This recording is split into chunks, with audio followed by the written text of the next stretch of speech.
Se ne parla sempre tanto di razzismo, di come educare le nuove generazioni, di come insegnare il rispetto. Se poi a mancare di rispetto, ad esagerare e addirittura a minacciare è un adulto, proprio uno di quei genitori che queste cose dovrebbe insegnarle, allora siamo davvero messi male. E sul campo del San Gottardo si è scritta l'ennesima tremenda pagina di un calcio sempre più povero. Il tutto è successo durante una gara di ragazzini di 14 anni tra i padroni di casa del San Gottardo appunto e la squadra ospite, il Corno Calcio, di cui fa parte il genitore che ha dato in escandescenza.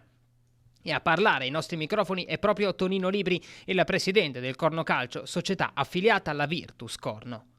Innanzitutto ci togliamo assolutamente da questa situazione, perché poi la società, ieri sera abbiamo fatto la riunione col direttivo e abbiamo deciso di condannare assolutamente il comportamento del genitore, però ci vogliamo togliere da questa situazione perché i ragazzi e i dirigenti si sono comportati degnamente come nostro costume. Non è proprio tutto corretto quello che è stato detto. Innanzitutto non è stata sospesa la partita e questo vorrei chiarirlo in sede adeguata, perché è stata interrotta per un fallo e poi ripartita.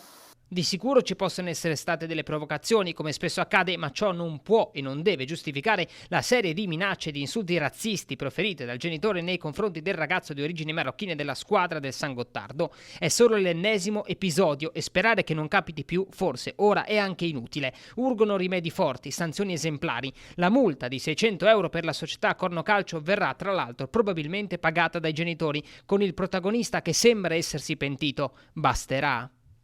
Sicuramente si è pentito, perché ha avuto un momento di, come si dice, di rabbia, perché il figlio stava subendo delle ingiustizie. Però io dico, nel calcio nei 90 minuti ci possono succedere tante cose.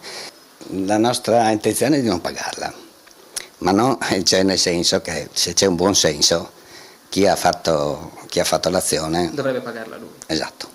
Ieri sera ne abbiamo parlato di questo, qualche genitore si è fatto avanti.